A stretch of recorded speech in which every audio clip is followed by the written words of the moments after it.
Start.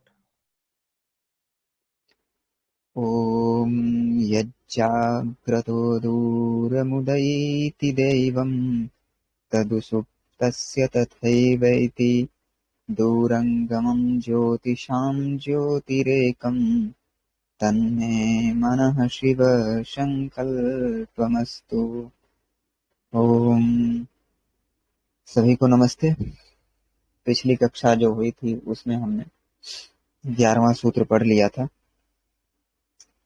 जिसमें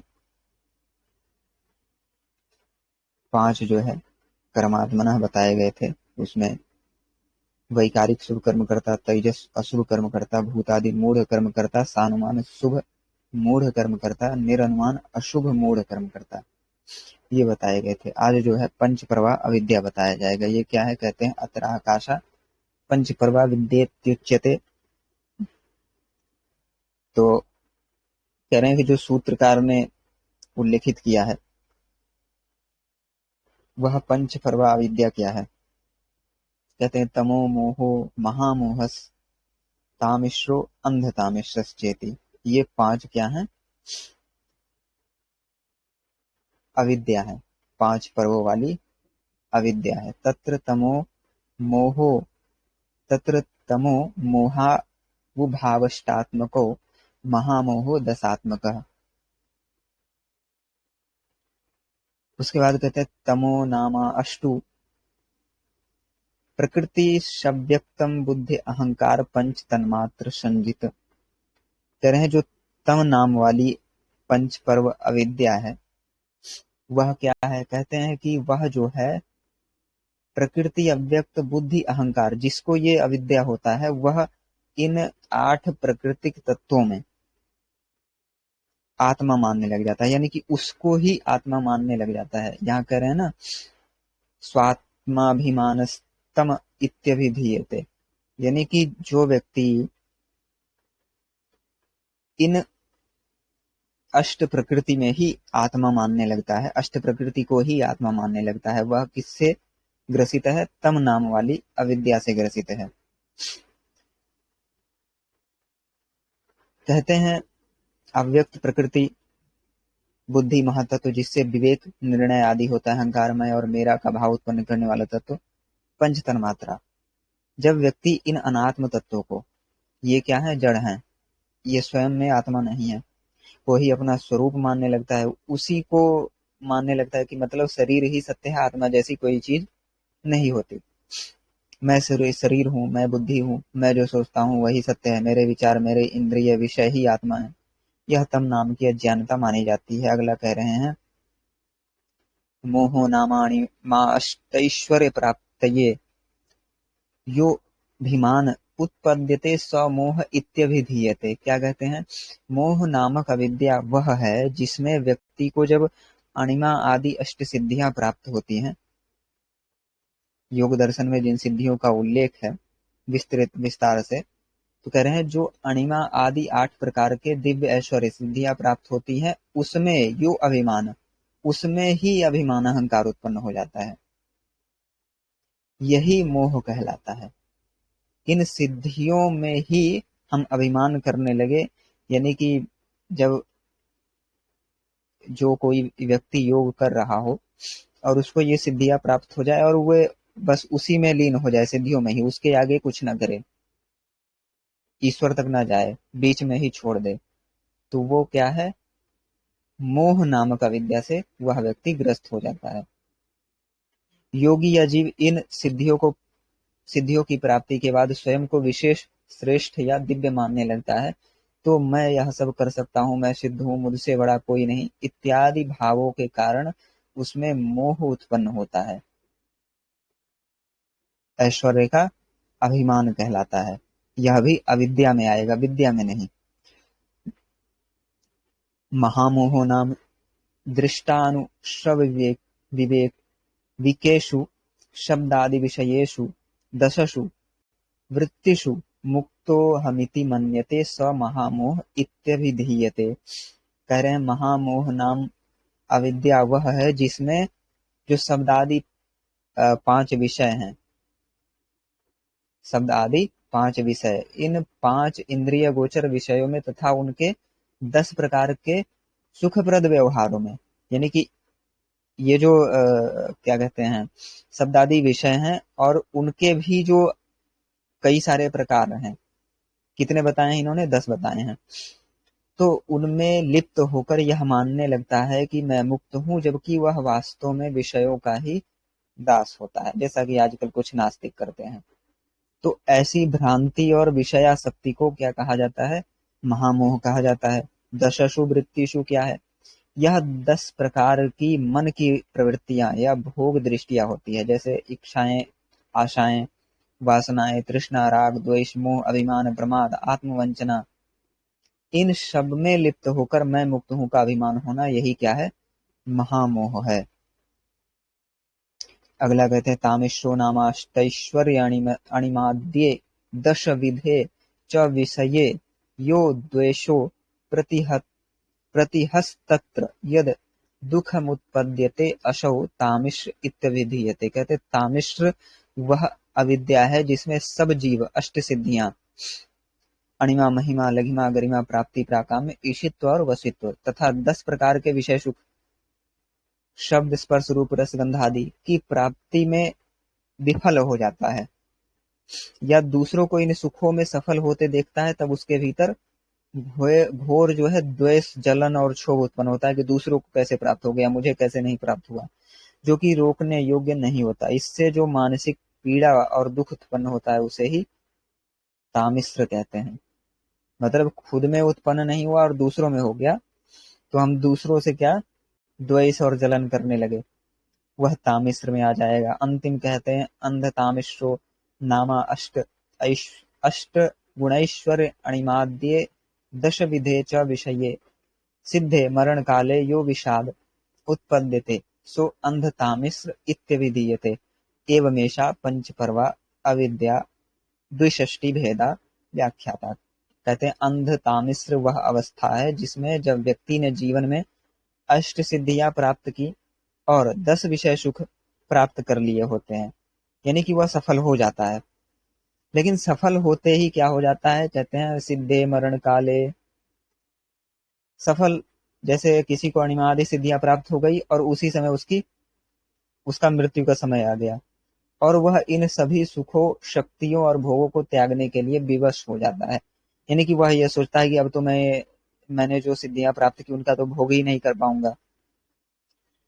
तब उसके भीतर जो गहरा विषाद, अंदर से टूट जाना, अवसाद उत्पन्न होता है, उसी को क्या कहते हैं? अंध तामिश्र। अणिमा आदि अष्ट सिद्धियां जो योग दर्शन में होती हैं, योग दर्शन में जो कहा गया है, अष्ट ऐश्वर्य कहा जाता है उसको। अगला 13वां सूत्र है अष्टाविंशतिधा शक्ति ही। कहते हैं अत्राह का सा अष्टाविंशतिधा शक्ति प्रच्योत्यते एकादशेन्द्रियवधा सप्तदश तुष्टि सिद्धि बुद्धिवधा एषा अष्टाविंशतिधा शक्तिरिति तत्रेन्द्रिय वधास्तावदुच्यन्ते। श्रोत्रे बाधिर्यं, जिह्वायां जडत्वं, त्वचि कुष्ठित्वं, चक्षुस्रूपत्वं, नासिकायामघ्राणत्वं, वाचि मूकत्वं, हस्तयो कुणित्वं, पादयो पङ्गुत्वं, वागिन्द्रिय उदावर्तम्, उपस्थेन्द्रिय क्लैब्यं, मनस्युन्मादम् इत्य एकादश इंद्रिय वधा। क्या कहते हैं? जो अशक्ति होती है, सांख्य शास्त्र में जो अशक्ति बताई गई है वह कितने प्रकार की है? 28 प्रकार की, जिसमें मानसिक आध्यात्मिक दुर्बलताएं आती हैं। अशक्ति यानी कि दुर्बलता। कहते हैं उसमें इंद्रिय वधा, जो इंद्रियों में जो बाधा उत्पन्न होती है वह कितने प्रकार की है? 11 प्रकार की। कौन कौन सी? तो कहते हैं कि श्रोत्रे बाधिर्यम, कान में बहिरापन यानी कि हम सुन न पाए, जिह्वायाम जड़त्वम यानी कि जीभ से क्या कह रहे हैं, हम किसी भी चीज का रस न ले पाए या फिर बोल न पाए। त्वची कुष्ठित्वम, त्वचा या कुष्ठ का या स्पर्श का नाश, त्वचा में कुछ फेल ही ना होना, कोई भी चीज हमें स्पर्श कर रही है, हम अनुभव ही नहीं कर पा रहे हैं कि कोई हमको छू के भी चला गया, जैसे डॉक्टर सुई लगा देता है तो सुन्न पड़ जाता है हाथ वगैरह, वैसे ही। चक्षुषी अंधत्वम कहते हैं नेत्र की अंधता, रूप ज्ञान का नाश, नासिकाया अघ्राणत्वम, नाक से गंध का ग्रहण न होना, वाची मुखत्वम, वाणी का मूकपन, वाक शक्ति जो है चले जाना, हस्तयोः कुणित्वम, हाथों का अकार्यत्व, शक्तिहीनता, पादयोः पंगुत्वम, पैरों का चलने में असमर्थता, वागेंद्रिय उदावर्तम, वाणी संयंत्र का विकार, यानी कि उल्टा बोलना हर चीज में, ठीक ठीक किसी भी चीज का उत्तर न देना, उपस्थेंद्रिय क्लैब्यम, जननेन्द्रिय की कार्यविधि में दोष, मनसी उन्मादः, मन का चंचल या विक्षिप्त होना, यह क्या है? 11 प्रकार की इंद्रिय बाधा है। सारी इंद्रियां जो है उनमें असमर्थता उत्पन्न होना, यही क्या है? इंद्रिय बाधा। आगे कहते हैं सप्तदश तुष्टि सिद्धि वधा नाम विपर्ययास तुष्टि सिद्धि नाम तुष्टि विपर्ययास तावदुच्यन्ते तत्र नास्ति प्रधानमिति या प्रतिपतिरनन्ता एव महमित्य आत्मज्ञाने तामसलीना तथा अहंकारस्य दर्शनं विद्या नैव सन्ति तन्मात्राणि भूत करणा नित्यवृष्टिः विषयाणां मर्जने प्रवृत्तिर्सुतारा रक्षणे तु प्रवृत्तिषुपारा च क्षयदोषम दृष्ट्वार्थे प्रवृत्ति सुनेत्रा भोगाशक्तिर सुमरीचिका हिंसा दोष पश्यतो भोगारंभो अनुत्तम मांभशिका इति तुष्टिर्विपर्यया नवधा तुष्टो व्याख्याता। उसके बाद कह रहे हैं तुष्टि विपर्यया, ये क्या है? ये कितने हैं? 9 प्रकार की। तुष्टि का तात्पर्य है आत्म संतोष, भोग संतोष। विपर्यय का अर्थ है मूल ज्ञान या धारणा का विपरीत, यानी कि उल्टा समझना हर चीज को, भ्रम हो जाना। इन विपर्ययों के कारण जीव अवास्तविक ज्ञान के पीछे चल पड़ता है, जिससे आत्मदर्शन का मार्ग जो है वो रुक जाता है। नवदा तुष्टि विपर्यया क्या है? कहते हैं अनंता, प्रधान प्रकृति नाम की कोई वस्तु नहीं है, ऐसी भ्रांति। तामस लीना, अहम आत्मा नहीं हूं, यानी कि मेरे अंदर कोई आत्मा नहीं है, ऐसा आत्मज्ञान में अज्ञान, तामसी आसक्ति। उसके बाद है अविद्या, अहंकार के तत्व का अदर्शन, यथार्थ ज्ञान का अभाव। अवृष्टि, तन्मात्राएं भूतों के कारण नहीं है, ऐसी भ्रांत धारणा। असुतारा, विषयों को प्राप्त करने की प्रवृत्ति, अत्यधिक आसक्ति विषयों में। असुपारा, विषयों की रक्षा में प्रवृत्ति, चिंता व आसक्ति, विषयों में आसक्ति भी होना और फिर उनके रक्षा के लिए भी जो है चिंतित होना। असुनेत्रा, क्षय दोष, न देखकर अर्थार्जन में प्रवृत्ति, कोई भी काम कर लेना उल्टे सीधे। असुमरीचिका, कह रहे हैं भोगों को ही शक्ति मानना, मृग तृष्णा के सदृश। अगला कहते हैं अनुत्तमांभशिका, हिंसा दोष को न देखकर भोगारंभ करना। ये है नव तुष्टि विपर्यया। ये जो नव है वो आत्म संतोष या भोग संतोष का विपर्यय है, उल्टा है। आगे कहते हैं अथ सिद्धिर विपर्यया असिद्धष्टो चाभिधीयन्ते नानत्वं भूतमात्रस्यैकात्व मा भूतात्म रमुच्यते। कह रहे हैं जब कोई व्यक्ति भूत मात्र, जैसे तन्मात्र हो गए, में अनेकता की भावना को ही सत्य मानता है और उसका एकत्व, सार्वभौमिकता यानी कि मूल तत्व की एकता नहीं देख पाता, तब यह क्या कहलाता है? अतार, सत्य का विपरीत ग्रहण कहलाता है। यानी कि यह जो शब्द स्पर्श रूप रसगंध है, ऐसे ही मानता है कि इनके भी अलग अलग मूल जो कारण होंगे वो प्रकृति से नहीं बने हैं, किंतु इन सबके अलग अलग कारण हैं। शब्द का अलग कारण है, स्पर्श का अलग कारण है, रस का अलग मूल तत्व है, गंध का अलग मूल तत्व है। जो ऐसी अनेकता देखते हैं, ठीक है, अनेकता की भावना को ही सत्य मानता है, उसका एकत्व यानी कि जो मूल तत्व की एकता है, सत्व रजस तमस की, उसकी एकता को नहीं देख पाता वो, या उसको नहीं मानता, उसको मूल कारण नहीं मानता, तब यह अतार यानी कि सत्य का विपरीत ग्रहण कहलाता है। अतार का अर्थ होता है सत्य के विपरीत जानना, जाना, तत्व दृष्टि से विमुख होकर भ्रम दृष्टि में फंस जाना। इस विशेष प्रकार के विपर्यय में साधक तत्व ज्ञान के मार्ग में सत्य असत्य का विवेक न कर पाने से सिद्धि विपर्यय का शिकार हो जाता है। यहाँ भूत मात्र शब्द किसके लिए आए हैं? शब्द, स्पर्श, रूप, रस, गंध के लिए, जो पंचभूतों के सूक्ष्म कारण है। इनका मूल एक मूल स्रोत है प्रकृति। प्रत्येक पदार्थ, जो 23 पदार्थ प्रकृति से, जो 23 पदार्थ उत्पन्न होते हैं, उन सब का मूल कारण कौन कौन है? एकमात्र प्रकृति। एकमात्र क्यों कहा है? क्योंकि वह साम्य अवस्था में होता है। ये मैंने पहले भी समझाया था, एकत्वम च पृथकत्वम च, इस वाले श्लोक में। जो अपने आप में अद्वैत सत्ता है। अद्वैत सत्ता क्यों है? क्योंकि कोई अन्य उपादान कारण नहीं है प्रकृति के अतिरिक्त, इसलिए वह अद्वैत सत्ता है। ऐसे ही परमात्मा भी अपने आप में क्या है? अद्वैत सत्ता है। क्यों? क्योंकि परमात्मा जैसा कोई नहीं है। परंतु कोई व्यक्ति यदि इन्हें अलग अलग नानत्वात्मक स्वतंत्र रूप से देखने लगे तो वह तत्वतः भूल करता है, यानी कि यह मानने लगे कि हर एक पदार्थ के लिए अलग अलग प्रकृति है।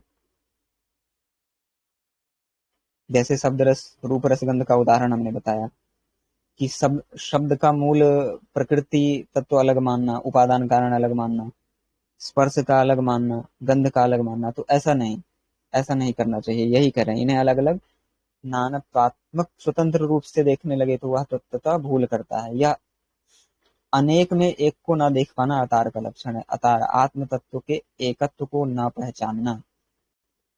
आशुतार श्रुति या ज्ञान के शब्दों का विपरीत अर्थ लगाना, दोनों ही सिद्धि विपर्यय, ज्ञान की सिद्धि में बाधक शक्तियां हैं। यहाँ जो आशुतार बताया ये भी ध्यान देना। कह रहे हैं श्रुति यानी कि वेदों का भी विपरीत अर्थ लगाना, यह भी सिद्धि विपर्यय में आ जाएगा, और विपरीत अर्थ लगाओगे तो भटक जाओगे, फिर ज्ञान की सिद्धि में बाधक हो जाएंगी। इसलिए श्रुति का भी कभी विपरीत अर्थ नहीं लगाना चाहिए। आगे कहते हैं शब्द मात्र श्रवणा विपरीत ग्रहण मां सुतारम यथा नानत्वज्यो मुक्त इति श्रुत्वा विपरीतम प्रतिपन्नो नानत्वज्यो ह्यामुक्त इति। शब्द मात्र के श्रवण से जो विपरीत अर्थ होता है उसके आशुतार तार विपर्यय कहते हैं। यह तब होता है जब कोई व्यक्ति बिना संदर्भ या यथार्थ ज्ञान के केवल श्रुति पाठ से विपरीत तात्पर्य निकालता है, जैसा कि आजकल बहुत सारे मतपंथ संप्रदाय निकाल लेते हैं। सर्वम खल्वमिदं ब्रह्म, अब सुन लिया सर्वम खल्वमिदं ब्रह्म, बस अद्वैतवादी हो गए कि एक ब्रह्म ही है, ब्रह्म ही सृष्टि बन गया, ब्रह्म ही जीव बन गया, जबकि ऐसा नहीं है वहां पे। तो इसीलिए केवल श्रुति पाठ से विपरीत तात्पर्य नहीं निकालना चाहिए। कह रहे हैं उदाहरण में नानत्वज्यो मुक्त इति श्रुत्वा, अर्थात कोई श्रुति कहे कि नानत्वज्य मुक्त, अनेकता का ज्ञान रखने वाला मुक्त होता, विपरीतम प्रतिपन्न, परंतु कोई श्रोता इसका विपरीत अर्थ ग्रहण करता है। नानत्वज्य तो अमुक्त है, यहाँ शब्द श्रवण हुआ परंतु तत्व विवेक न होने से विपरीत प्रतिपत्ति हुई। श्रुति के मूल प्रयोजन को समझे बिना केवल शब्द श्रवण से सिद्धि की प्राप्ति नहीं होती। ऐसा ही मुक्त शब्द को सुनकर यह समझ लेना कि मैं पहले से ही मुक्त हूँ। आसुतार उस भ्रांति को कहते हैं जब कोई व्यक्ति शब्दों के बाह्य अर्थ को ही सत्य मानकर विपरीत निष्कर्ष पर पहुंच जाता है, जो आत्मज्ञान की दिशा में बाधक बनता है। मैं पहले से ही मुक्त हूँ, ऐसा अधिकतर अद्वैतवादी मानते हैं। वो केवल कहते हैं कि हमारे ऊपर माया छाई हुई है, बस इसलिए जो है वो हमें दृष्टि नहीं हो रही है, जो हम मुक्त हैं, हम ब्रह्म ही हैं। तो ये सब क्या है? विपरीत अर्थ है। आगे कहते हैं अध्ययन श्रवणा भी निविश तस्यापि जडत्वाद् सच्छास्त्रोपहत बुद्धित्वाद्वा पंचविंशति तत्वज्ञान सिद्धिर्न भवति तदा तारतारम तज्ज्ञानम। कोई व्यक्ति यदि शास्त्र पढ़ता है, सुनता है और उसमें रुचि रखता है, लेकिन फिर भी या तो उसकी बुद्धि जड़ है या वह गलत शास्त्रों के प्रभाव में है, तो वह सांख्य के पंचविंशति तत्वों का यथार्थ ज्ञान प्राप्त नहीं कर सकता। कह रहे हैं कि कोई व्यक्ति शास्त्र पढ़ता है और केवल पढ़ता है और उसको सांख्य में बताए गए पंचविंशति तत्वों का ज्ञान प्राप्त नहीं है, इस स्थिति को ही अतारतारम नामक अज्ञान कहा जाता है। यथार्थ ज्ञान तत्व दर्शन, अतार मिथ्या दर्शन यानी कि विपरीत ग्रहण, और अतारतारम ऐसा मिथ्या ज्ञान जो तत्व ज्ञान का भ्रम उत्पन्न करता है। तत्व ज्ञान वो नहीं है लेकिन भ्रम उत्पन्न करता है कि हाँ ऐसा हो सकता है। तो इसीलिए क्या कह रहे हैं कि श्रुति में ही सांख्य के, यहां से यह भी सिद्ध हो रहा है कि श्रुति में ही सांख्य के 25 तत्वों को बताया गया है, उसमें है। तभी यह कह रहे हैं कि रुचि तो रख रहा है शास्त्र में, लेकिन उसकी बुद्धि ही जड़ है, वह 25 तत्वों को ग्रहण ही नहीं कर पा रहा है श्रुतियों से, या फिर वो गलत शास्त्रों के प्रभाव में है, जैसा कि अनार्स ग्रंथ। तब क्या हो जाता है, उसको अतार तार नामक अज्ञान हो जाता है। इसलिए कहा गया है शास्त्र अध्ययन ही पर्याप्त नहीं, बुद्धि की पवित्रता, सद्विचार, सन्मार्गीय शास्त्र का आश्रय ही सच्चे तत्व ज्ञान का आधार बनता है। आगे कहते हैं कस्यचिदात् आध्यात्मिकेन दुःखेनाभिभूतस्य संसारेनु द्वेगाद जिज्ञासोर्न ज्ञानम तत्प्रमादम। कहते हैं यदि कोई व्यक्ति आध्यात्मिक दुख से पीड़ित है, जैसे जीवन के अर्थ, आत्मा की शांति, जन्म मृत्यु के चक्र से उबरने की पीड़ा, फिर भी यदि वह संसार से विरक्त नहीं होता, उसमें ही लिप्त रहता है, यह सब देखते हुए भी उसमें लिप्त रहता है और मुझे जानना है ऐसी जिज्ञासा उसमें नहीं जगती, तो वह सच्चे ज्ञान से वंचित रह जाता है। यह प्रमाद गंभीर आत्मविमुखता है, यानी कि यह फिर केवल और केवल पुनर्जन्म का कारण बनता है, उसमें भी निम्न योनियों में ही जन्म मिलता है। यदि कोई व्यक्ति यह सब देखने के बाद भी उसमें आत्मज्ञान नहीं उभरता, तब केवल दुख का अनुभव पर्याप्त नहीं, जब तक वह वैराग्य और जिज्ञासा में न बदले, यानी कि हम चलो दुख का अनुभव भी कर रहे हैं, लेकिन उसमें भी यदि हमें सही चीजों को जानने की जिज्ञासा न हुई, मीमांसा करने की का हमको वो नहीं हुआ, तो यह सब क्या है, आत्मज्ञान की विमुखता है, आत्मज्ञान से दूर ले जाने वाली चीजें हैं। 2 बाधाएं हैं ज्ञान में। अनुद्वेग, कह रहे हैं संसार के सुख दुख में अभी भी उलझाव बना रहना, और अजिज्ञासा, आत्मा, मोक्ष, तत्व आदि के विषय में जानने की इच्छा का न होना। और यह स्थिति तब और भी विडंबनात्मक हो जाती है जब व्यक्ति दुख में है फिर भी चेतना जागृत नहीं होती, और यही क्या कहलाता है, प्रमाद कहलाता है। आगे कहते हैं एवं प्रमुदिता प्रमोद मानयोश्चान्योर यन्योर द्वयमपरम द्रष्टव्यम सुहृदुपदिष्टेप्यनिश्चय बुद्धेर ज्ञानम परस्परम संपाह। कहते हैं प्रमोद, ज्ञान या आनंद की अनुभूति, और मान यानी कि अहंकार अथवा आत्म प्रवंचना, ये दोनों आपस में जुड़े हो सकते हैं, परंतु इनके अतिरिक्त एक तीसरी चीज भी देखने योग्य है, वह है अप्रमोदिता, अर्थात अब जिज्ञासा ही नहीं हो रही किसी भी चीज को जानने की। यह स्थिति क्या कहलाती है, प्रमाद, ज्ञान की बाधा से भिन्न और भी गहन है। और यदि मित्र या गुरु ने कोई उपदेश दिया है फिर भी बुद्धि अनिश्चय युक्त, संशयशील बना रहता है, तो यह अज्ञान है। और इसका कारण है कि बुद्धि और उपदेश में संपर्क या ग्रहणशीलता नहीं बनी। कोई मित्र या गुरु भी ठीक उपदेश कर रहा है और उसको हम अपने जीवन में ना उतारें, तो यह सब क्या किस में आ जाएगा, प्रमाद में आ जाएगा। और यह किसके कारण हो रहा है? क्योंकि आप में वो ग्रहणशीलता ही नहीं है, अथवा या तो आप अहंकार के वश में होकर नहीं उसको स्वीकारना चाहते, या फिर उतनी बुद्धि ही नहीं है कि आप उसको स्वीकार कर लें। ज्ञान के मार्ग में केवल प्रमाद, प्रसन्नता का अभाव ही बाधा नहीं है। कभी कभी प्रमोद और मान गर्व एक साथ होते हैं, जिससे व्यक्ति भ्रमित होता है कि उसे ज्ञान हुआ है, जबकि वह केवल बुद्धि विलास और या आत्म गौरव में है। सदगुरु का उपदेश भी यदि बुद्धि में नहीं उतरता, या वह संशय और अनिश्चितता में डूबा रहता है, तो यह भी अज्ञान है, क्योंकि यह बुद्धि की ग्रहण शक्ति का दोष है, न कि उपदेश का। यानी कि सब कुछ करने के बाद भी यदि किसी को ज्ञान नहीं हो रहा है, तो वह किसका दोष है? स्वयं की बुद्धि का, उपदेश का दोष नहीं है। इसीलिए शास्त्रों में कहा गया है कि योग्य व्यक्तियों को ही उपदेश दिया जाना चाहिए, अयोग्यों को कभी नहीं देना चाहिए, क्योंकि वह उपदेश देना व्यर्थ हो जाएगा। जब वह आत्म जिज्ञासा ही नहीं करेगा, तो उपदेश, एक तो आपका समय भी नष्ट हुआ, है ना, तो उपदेश तो व्यर्थ हो ही गया, समय भी नष्ट हुआ, साधन भी नष्ट हुए।